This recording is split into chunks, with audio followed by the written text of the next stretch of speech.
uma bênção, um privilégio estar aqui no meio da igreja, uma igreja que a gente tem amado, tem nos abençoado tanto.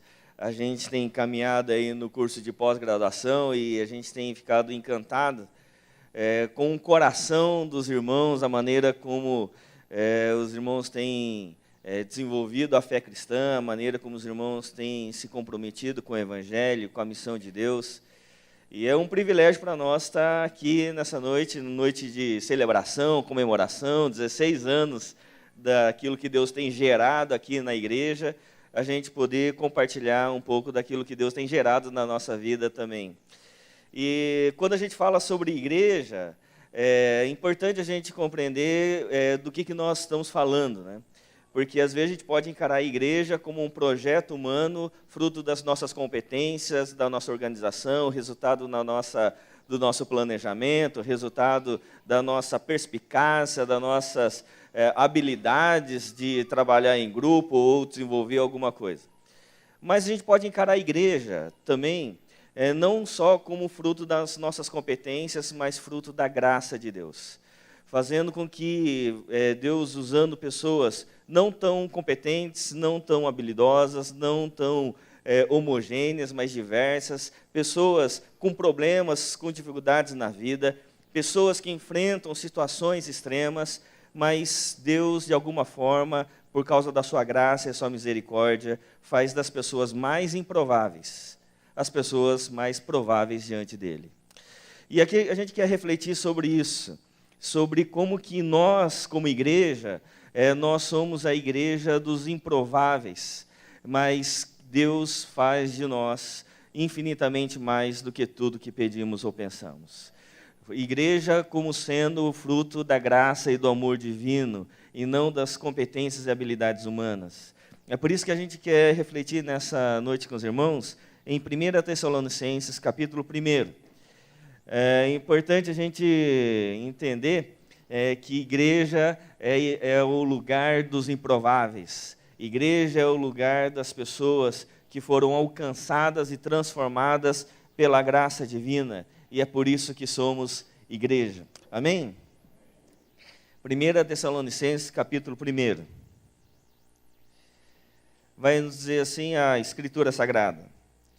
Paulo, Silvano e Timóteo, a igreja dos Tessalonicenses em Deus Pai e no Senhor Jesus Cristo. A vocês, graça e paz da parte de Deus e do nosso Senhor Jesus Cristo. Obrigado, meu irmão. Sempre damos graças a Deus por todos vocês, mencionando-os em nossas orações. Lembramos continuamente diante de nosso Deus e Pai o que vocês têm demonstrado, o trabalho que resulta da fé, o esforço motivado pelo amor e a perseverança proveniente da esperança em nosso Senhor Jesus Cristo. Sabemos, irmãos, amados de Deus, que Ele os escolheu, porque o nosso Evangelho não chegou a vocês somente em palavra, mas também em poder no Espírito Santo e em plena convicção.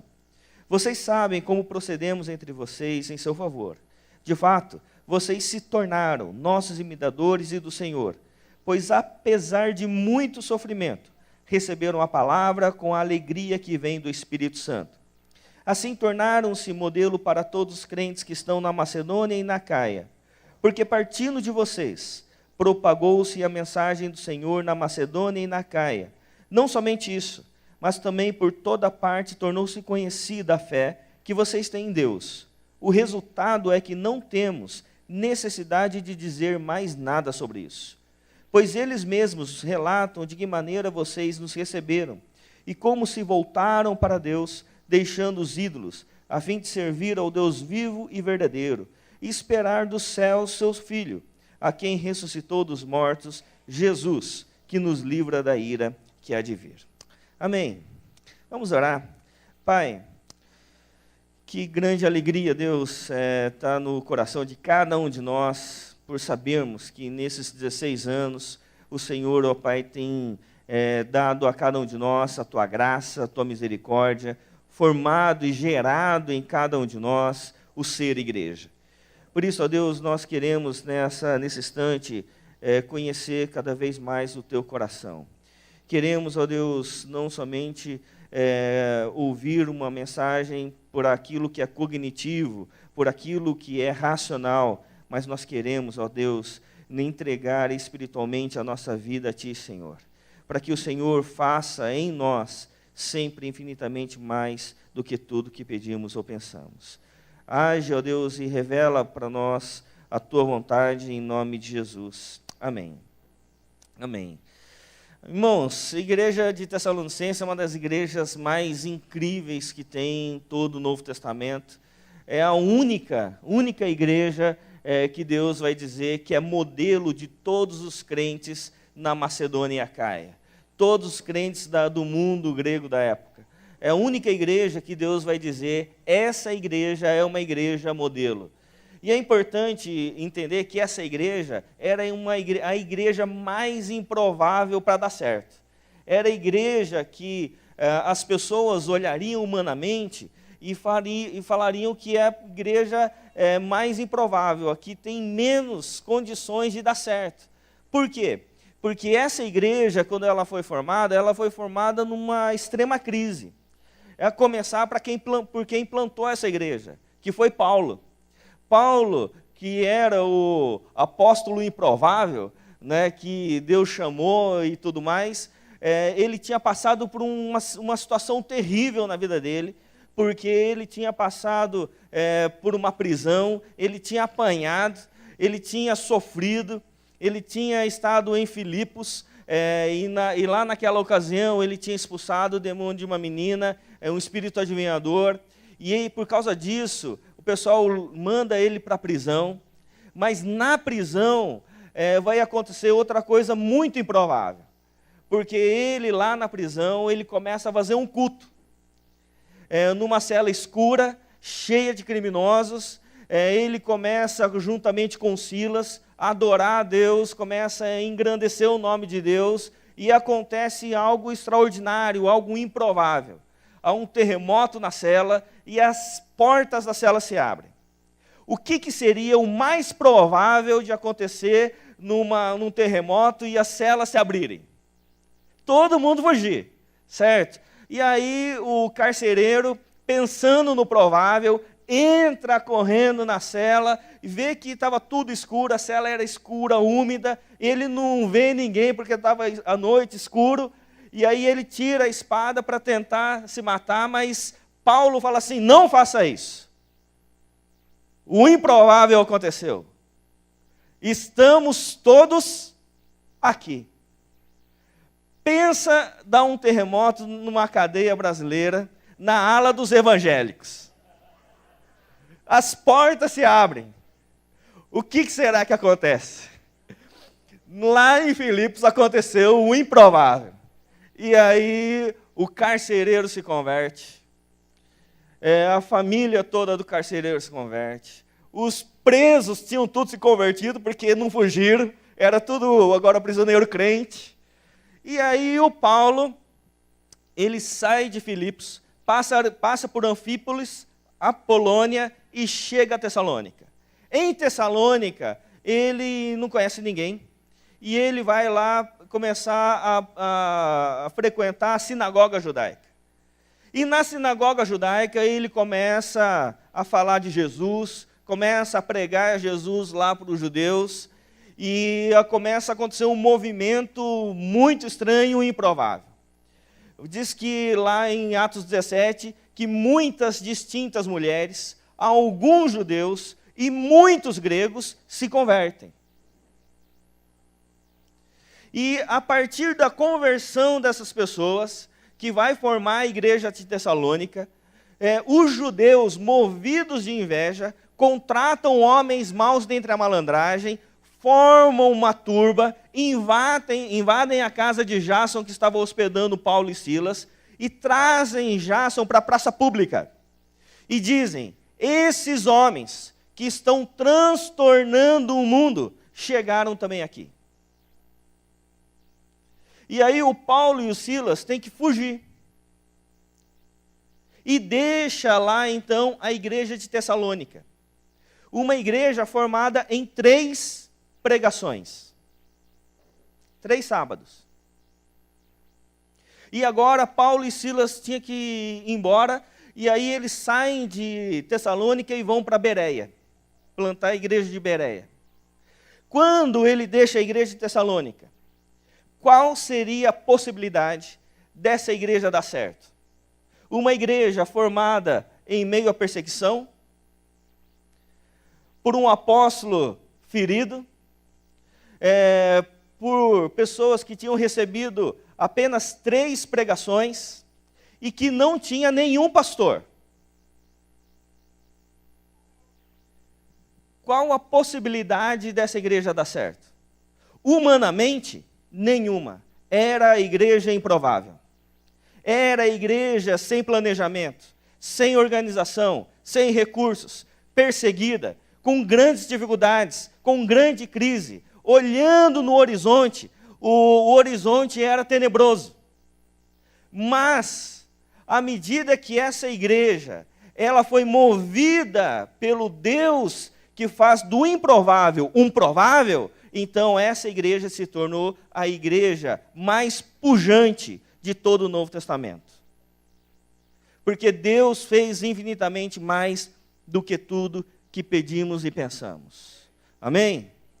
É por isso que essa igreja, ela vai ter algumas características extremamente importantes que precisam estar também no nosso coração, para que a gente não olhe para a nossa vida e não olhe para o nosso ministério apenas no viés organizacional, no viés da gente planejar de forma racional, cognitiva, concatenada, pensando que o nosso ministério, o fruto da nossa vida é realizada a partir das nossas competências, a partir das nossas capacitações. Então, o nosso trabalho é dar visibilidade para aquilo que é provável.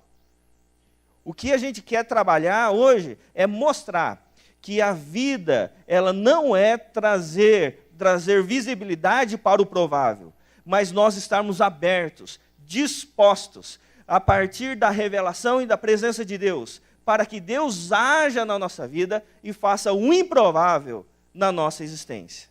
Amém? E o que estava no coração dos irmãos de Tessalônica que fez deles essa igreja modelo? Primeiramente, é algo importante que tinha no coração deles 3 coisas eternas no coração dessa igreja. Em 1 Tessalonicenses 1:3, vai dizer assim, o verso 3: lembramos continuamente diante do nosso Deus e Pai o que vocês têm demonstrado, o trabalho que resulta da fé, o esforço motivado pelo amor e a perseverança proveniente da esperança em nosso Senhor Jesus Cristo. Então, 1 Tessalonicenses 1:3 vai dizer algo muito importante que precisa estar no nosso coração. 3 coisas eternas, que duram para sempre. A saber, fé, amor e esperança. Tem o texto? Fé, amor e esperanças. Isso. Por quê? O verso 3. 1:3. Isso. Maravilha, meus irmãos. Lembramos continuamente diante do nosso Deus e Pai o que vocês têm demonstrado, o trabalho que resulta da fé, o esforço motivado pelo amor e a perseverança proveniente da esperança em nosso Senhor Jesus Cristo. Pode deixar aí. O que precisa estar no nosso coração?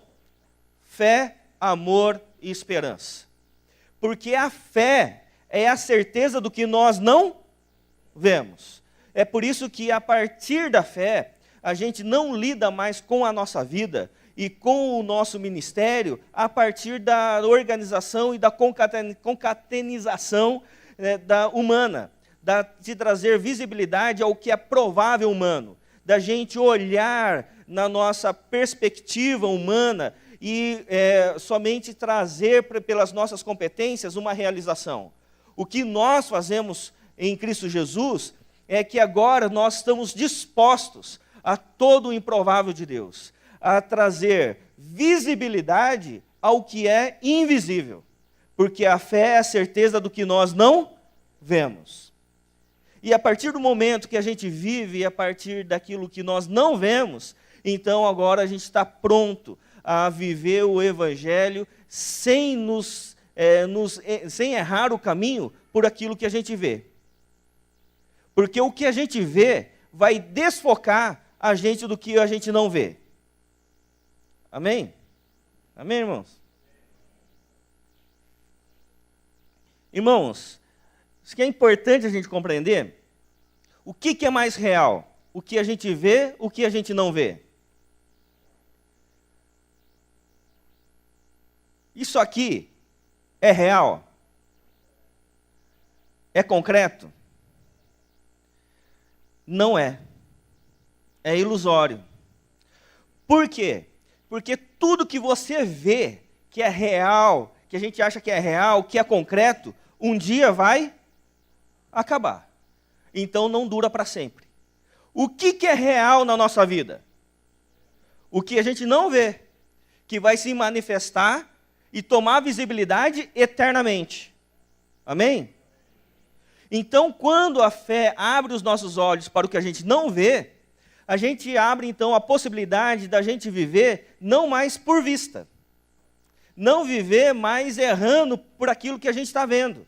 Porque tudo que a gente vê causou uma coisa no nosso coração: ansiedade. A gente planeja, organiza, concatena como é que vai ser a vida, mas isso vai gerando em cada um de nós o quê? Ansiedade. Porque a gente está querendo trazer visibilidade para aquilo que a gente organizou.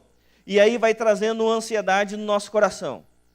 Mas quando a gente deixa de focar a vida apenas no que é visível, mas no que é invisível, pela fé, então agora a gente está disposto a toda a novidade de Deus, a todo o novo de Deus, mesmo que a gente esteja numa prisão úmida, fédida, junto a criminosos, a gente não reclama por aquilo que a gente está vendo, mas a gente glorifica por aquilo que a gente não vê. E aí a gente faz do improvável o provável de Deus. Agora, esses irmãos que tinham fé, amor, esperança, as coisas eternas no coração, isso resultava em 3 coisas externas em suas ações. Vai dizer que o trabalho que resulta da fé. Então, a fé que eles tinham não os deixavam sem fazer nada, sem uma vida ativa. A fé que eles tinham fazia com que eles trabalhassem, se tornassem operosos. Eles tinham um esforço motivado. Eles tinham motivação, porque eles tinham amor. E eles tinham perseverança. Eles não desistiam, porque eles sabiam em quem criam. Irmãos, se nós tivermos fé, amor, esperança, frutificando em cada um de nós, trabalho, operosidade, motivação e perseverança, e não tivermos nenhuma estrutura humana, nós estamos bem ou estamos mal? Estamos bem. Agora, se tivermos toda a estrutura humana possível, sem fé, amor e esperança, sem um povo que trabalha, que agarra, que ombra, um povo sem motivação e sem perseverança, com toda a estrutura e todo o recurso humano, a gente está bem ou a gente está mal? Está mal. Então, igreja não é fruto daquilo que é visível. Igreja é fruto daquilo que é invisível, daquilo que é eterno. É por isso que a igreja de Tessalonicenses se tornou do improvável para o provável de Deus, não porque eles externamente tinham tudo o que precisava, mas eles tinham internamente tudo que era necessário. E o que é necessário para as nossas vidas? Fé, amor e esperança.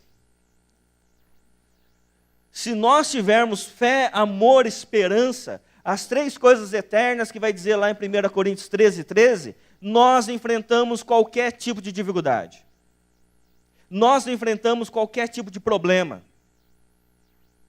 Porque a gente não vai olhar mais um problema como problema.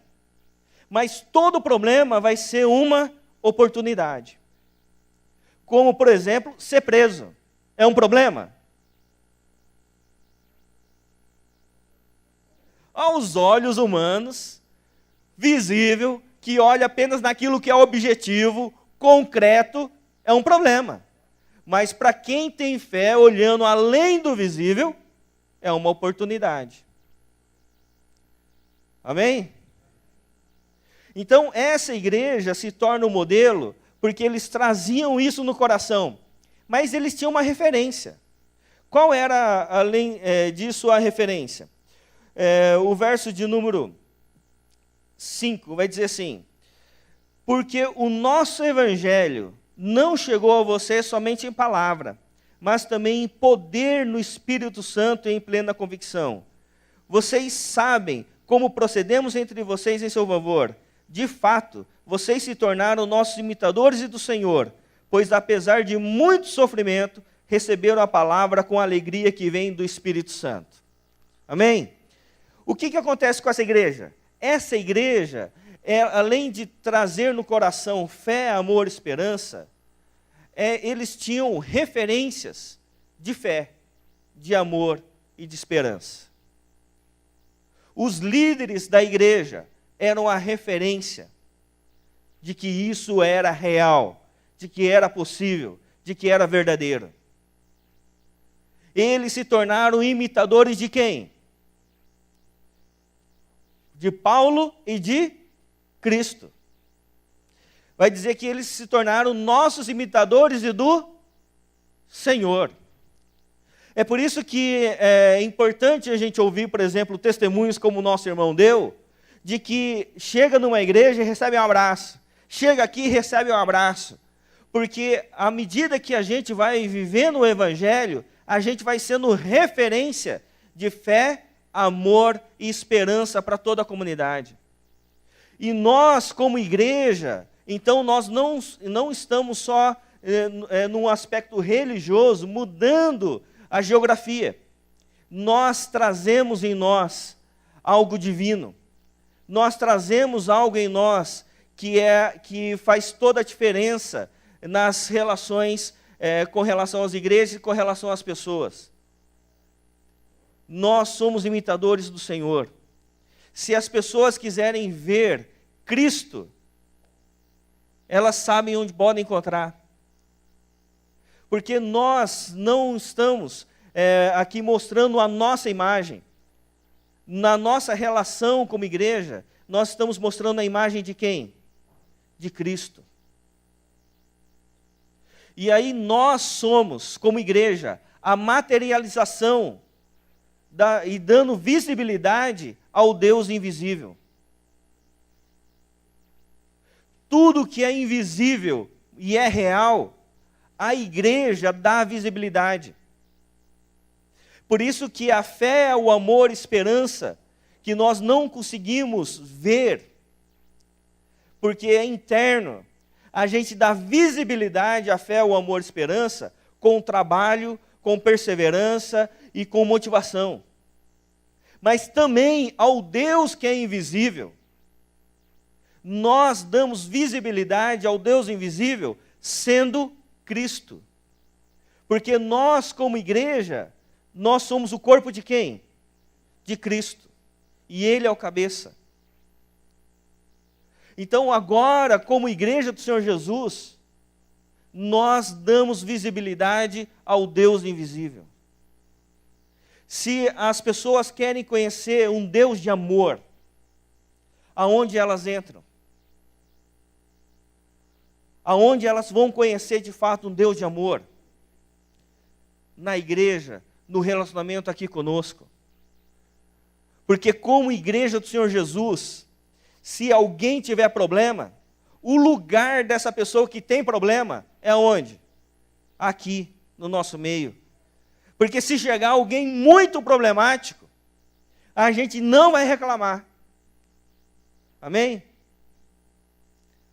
Amém? A gente não reclama, a gente glorifica. Porque aqui é o lugar das pessoas que realmente têm problema. Porque a gente vai dar visibilidade ao Deus que é invisível. E a gente vai abraçar essa pessoa em fé, amor e esperança, para que essa pessoa seja restaurada, redimida, e aí se torne também um Cristo conosco. E essa igreja, além disso, é uma igreja que evangeliza, é uma igreja que propaga, é uma igreja que frutifica, porque vai dizer assim no verso de número 8, melhor dizendo, porque partindo de vocês, propagou-se a mensagem do Senhor na Macedônia e na Caia. E não somente isso, mas também por toda parte tornou-se conhecida a fé que vocês têm em Deus. O resultado é que não temos necessidade de dizer mais nada sobre isso, pois eles mesmos relatam de que maneira vocês nos receberam e como se voltaram para Deus, deixando os ídolos a fim de servir o Deus vivo e verdadeiro. Irmãos, essa igreja era uma igreja que propagava o evangelho de tal forma que quando Paulo chegava no lugar, as pessoas iam dizer para eles a respeito da igreja de Tessalônica. Quando ele começava a falar do evangelho, as próprias pessoas diziam, isso aí que vocês estão falando, isso que aconteceu lá em Tessalônica, lá em Tessalonicenses, nós estamos sabendo, nós estamos ouvindo o que está acontecendo, estamos vendo o mover que está acontecendo lá, como as pessoas estão deixando os ídolos para servir o Deus vivo e verdadeiro. E aí vai dizer que essa igreja era a referência, essa igreja se tornou um modelo para todos os crentes na Macedônia e na Caia. O que era a Macedônia e a Caia? Todo o mundo grego da época. O mundo grego da época era dividido na região norte, Macedônia, e a região sul, a Caia. Em todo o mundo grego, essa igreja se tornou conhecida. Mas se tornou conhecida pelo quê? Pela sua estrutura, pelos seus eventos. Se tornou conhecida pelo seu poder financeiro, pelo tamanho do seu templo? Não. Como é que essa igreja se tornou conhecida? Como eles se converteram ao Deus vivo e verdadeiro. Como eles tiveram uma transformação de vida. Como eles tiveram uma transformação na sua existência. Irmãos, o que Cristo faz nas nossas vidas? Qual é a obra de Cristo Jesus em cada um de nós? É apenas melhorar um pouco a nossa vida? Ou transformá-la por completo? Nós somos uma nova natureza. Nós deixamos o velho homem, somos um novo homem, uma nova humanidade. Quando a gente crê em Cristo Jesus, a gente não é o mesmo, só melhorado. A gente é um outro. Agora nascido em Cristo Jesus, redimido pelo sangue do Filho. Porque agora, no momento em que nós cremos, nada mais na nossa vida se pauta por aquilo que é provável. Nada mais se pauta, é fruto a partir da nossa organização e do nosso planejamento. Por quê? Porque a partir de agora a nossa vida é movida pelo Espírito. E a nossa vida é como um vento. A gente não sabe de onde vem, nem para onde vai. Porque agora quem nos move é o Espírito do Senhor. Amém, irmãos? Amém? Glória a Deus. Se todo mundo está dizendo amém, então é uma coisa muito boa. Muito boa. Porque agora a gente está disposto a abrir mão do nosso planejamento.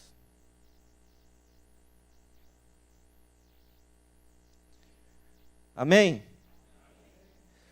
A gente está pronto a orar, como a gente deve orar. Está chegando o final do ano, e aí a gente começa a planejar para o ano que vem. E aí a gente pode orar da seguinte forma. Fala assim, Deus, obrigado porque o Senhor me deu a possibilidade de planejar. O Senhor me deu inteligência, capacidade criativa, de concatenação, de organização, de análise de resultado, de mensuração de risco. O Senhor me deu todas as condições para planejar. Mas Deus, quero orar para que todos os meus planejamentos deem errado. Amém? Dê tudo errado. Porque, Deus, eu não quero viver conforme a minha capacidade. Deus, mas eu quero que o Senhor materialize na minha vida. Que o Senhor faça infinitamente mais do que tudo que eu peço ou penso. Que a minha vida seja o resultado, não da minha capacidade, mas da capacitação do Senhor. Então, que a possibilidade que o Senhor me deu para planejar, seja simplesmente para me humilhar, para mostrar que eu não sou, mas o Senhor é na minha vida. Amém, irmãos? Porque isso é importante a gente compreender. Será que nós estamos dispostos a abrir mão dos nossos planejamentos? Estamos dispostos a dizer assim: Deus, faça o improvável na minha existência. A vida já não me pertence mais. Já não vivo eu, mas Cristo vive em mim. E esse viver que agora tenho na carne, vivo-a pela fé no Filho de Deus.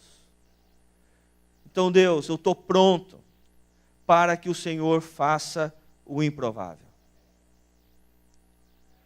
Para que o Senhor materialize na minha vida o teu querer. E o meu trabalho, a minha ação simplesmente vai ser me submeter, obedecer à tua voz. Estamos dispostos a isso? Sabe por quê? Estamos completando 16 anos de igreja.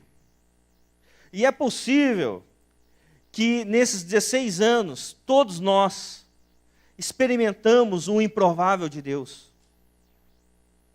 Não é isso? Quem imaginaria, não é, que um bailarino do Bolshoi, né, ia dar aula no shopping park? Isso fazia parte do planejamento? Não, falou assim: eu vou planejar qual que é melhor, a gente vai montar um negócio de balé, mas a gente quer escolher o melhor professor da melhor escola do mundo. Então eu vou planejar para dar certo. Foi planejado? Foi um improvável se materializando na vida dos irmãos. Não é isso? Então, quando a gente começa a olhar dessa maneira, nós estamos dispostos a abrir mão disso. A abrir mão do nosso provável, para materializar o improvável de Deus.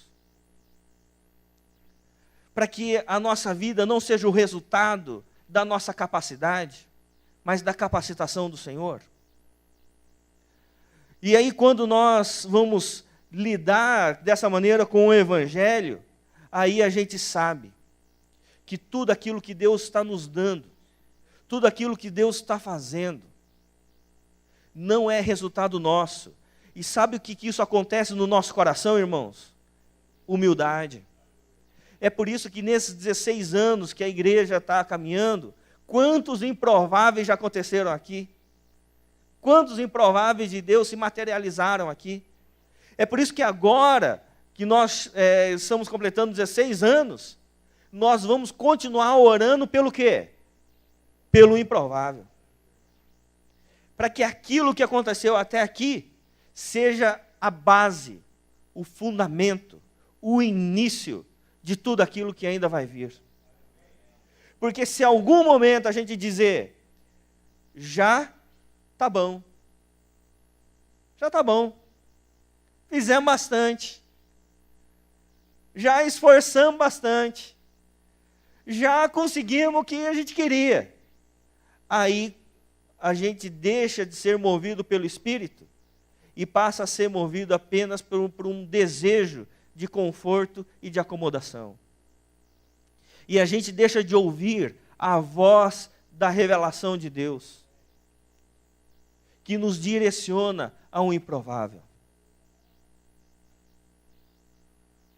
É por isso que quando a gente vive o improvável de Deus, agora nós estamos prontos a orar de forma correta e a dizer a Deus que o nosso planejamento é errado. Amém? E é por isso que quero finalizar essa reflexão hoje, abrindo em Apocalipse capítulo 3.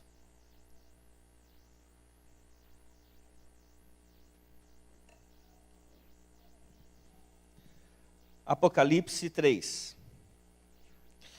Na última carta às 7 igrejas do Apocalipse. Ao anjo da igreja em Laodiceia escreva: estas são as palavras do Amém, a testemunha fiel e verdadeira, o soberano da criação de Deus. Irmãos, vamos ler devagar. Ao anjo da igreja em Sardes, não, 3,14. Eu falei 14? Não, desculpa. 3,14. Ao anjo da igreja em Laodiceia escreva: estas são as palavras do Amém, a testemunha fiel e verdadeira, o soberano da criação de Deus. Irmãos, é alguém que está dizendo um amém? Ou alguém que é um amém está dizendo às pessoas? O amém que está dizendo. Então, amém é algo que a gente diz ou algo que é dito a nós? Que é dito a nós. Então, amém é uma pessoa. Quem é o amém? A testemunha fiel e verdadeira, o soberano da criação de Deus. É Jesus. É o Cristo. Então, é importante a gente compreender que a gente só pode ter um amém para o outro se o amém tiver a nós. Porque a gente não diz um amém para manifestar a nossa vontade. Mas a gente diz um amém para manifestar a vontade de Deus.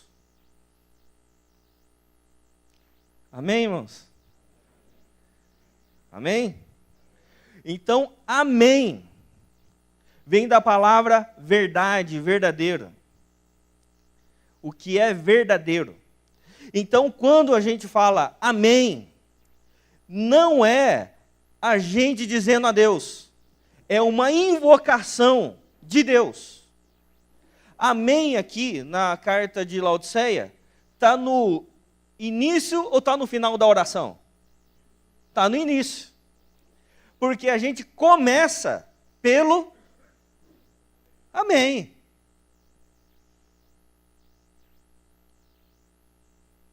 A gente começa pelo amém.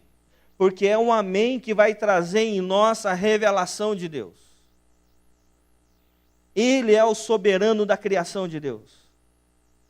Estas são as palavras do amém. Quais são as palavras do amém sendo revelado na sua vida, meu irmão? Quais são as palavras, a revelação de Deus para a sua vida? Chamando você a um improvável.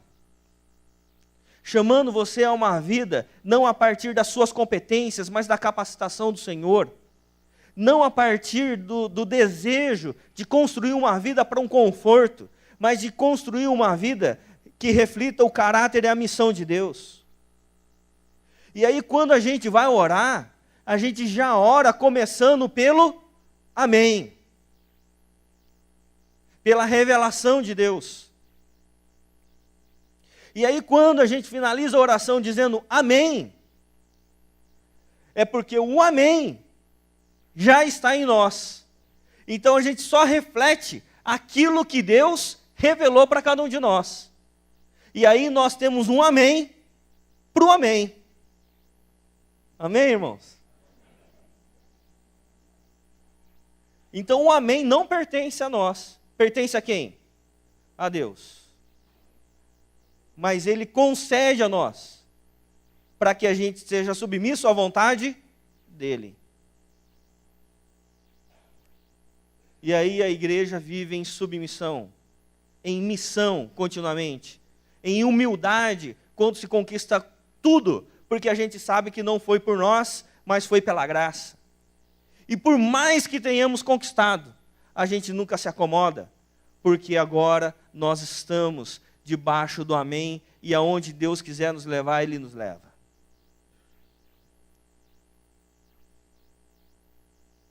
Glória a Deus. Que cada um de nós continuemos a ser o improvável de Deus. Esses dias, ontem no jantar, a gente estava conversando, que os homens lá conversando, e as mulheres do outro, né? E aí os homens conversando, quando eu tinha 13 anos, minha alegria era andar de escada rolante. Né? Fui andar de elevador panorâmico aos 16 anos. Falei assim, nossa, que negócio incrível esse negócio aqui. Né? Então, e aí a gente estava conversando sobre como que Deus foi trabalhando na vida de cada um de nós. E antigamente a gente, né, foi conhecer elevador só com 13 anos, mas de repente Deus fez coisas tremendas, inesperadas, improváveis. O que nós estamos celebrando hoje é agradecer o improvável de Deus. Mas o que nós estamos pedindo hoje é para que Deus continue a promover o improvável nas nossas vidas. Que a gente nunca se acomode, porque a vida já não nos pertence mais, pertence ao Altíssimo. E a nossa missão é de submissão à vontade dEle, para que o amém promova um amém a nós, e quando a gente dizer amém, seja somente para o amém. Amém? Glória a Deus, irmãos. Vamos orar.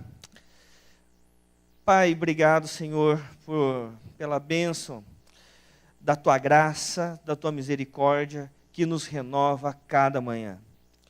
Ó Deus, é por causa da Tua misericórdia, ó Deus, que nós não somos consumidos. É por causa da Tua misericórdia, ó Deus, que é possível nós vivermos a novidade do Evangelho todos os dias. É por causa, ó Deus, da Tua misericórdia e da Tua graça, é que o Senhor faz de nós pessoas improváveis, as pessoas prováveis no Teu reino. Por isso, ó Deus, que o Senhor continue fazendo infinitamente mais do que tudo que pedimos ou pensamos. E nunca pautemos a nossa vida somente no nosso planejamento, mas que a gente submeta todo o nosso saber, todo o nosso planejamento, ó Deus, à Tua santa, perfeita e agradável vontade, para que o Senhor constantemente revele a cada um de nós o Teu querer, e assim, ó Deus, a gente viva somente em submissão ao Senhor. Em nome de Jesus, ó Deus, nós queremos agradecer, ó Deus, por todo o improvável que o Senhor já produziu nessa igreja. Ó Deus, pela maneira graciosa e tão maravilhosa como o Senhor tem se revelado, ó Deus, a esses irmãos tão queridos, tão amados. Ó Deus, mas que o Senhor continue a Tua obra. Que o Senhor continue manifestando a fé, o amor e a esperança, para que nós possamos trazer no coração o que é eterno e materializarmos, ó Deus, na vida as virtudes do Senhor, ó Deus, nessa temporalidade, mas a partir sempre da Tua eternidade. Em nome de Jesus, ó Deus, nós oramos, agradecidos e dispostos a viver sempre o novo do Senhor e o improvável de Deus para as nossas vidas. Em nome de Jesus. Amém. Amém.